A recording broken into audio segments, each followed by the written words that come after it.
Ketua Umum PSSI, Erick Thohir, menyampaikan kabar terkini terkait proses naturalisasi 3 pemain keturunan Belanda.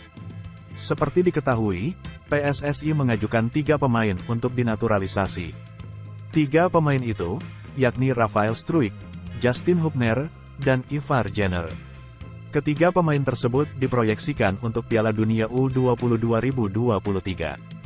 Namun, hingga kini nasib ketiga pemain tersebut masih abu-abu. Sebagai informasi, Piala Dunia U20 2023 rencananya akan digelar di Indonesia mulai tanggal 20 Mei hingga tanggal 11 Juni tahun 2023. Erick Thohir menyampaikan bahwa proses naturalisasi ketiganya masih terus berlangsung. Akan tetapi, proses tersebut terhambat di Dewan Perwakilan Rakyat, DPR. Pasalnya, Erick Thohir saat ini DPR sedang dalam masa reses. Naturalisasi pemain saat ini suratnya sudah dikirim, ungkap Erick Thohir dikutip dari bolasport.com, Jumat, tanggal 11 Maret tahun 2023. Tetapi saat ini DPR lagi reses, sambungnya. Erick Thohir mengatakan PSSI mendorong percepatan proses naturalisasi ketiganya.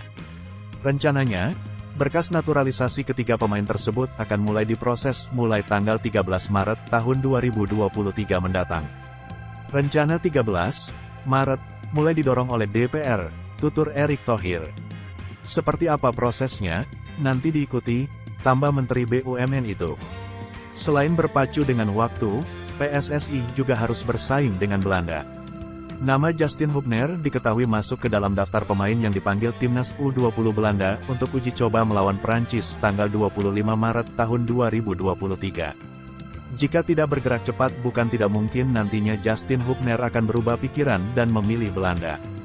Timnas U20 Indonesia sendiri rencananya akan mulai melakukan persiapan untuk Piala Dunia U20 2023 dalam waktu dekat. Direktur Teknik PSSI, Indra Syafri mengatakan Garuda Nusantara akan menjalani pemusatan latihan, TC, di Korea Selatan. Kalau roadmap awal, ini terus dan ada TC nanti kalau enggak salah pengganti Belanda. Yang awalnya Belanda, Coach Shin mau ubah ke Korea Selatan, kata Indra Syafri, Rabu, tanggal 8 Maret tahun 2023.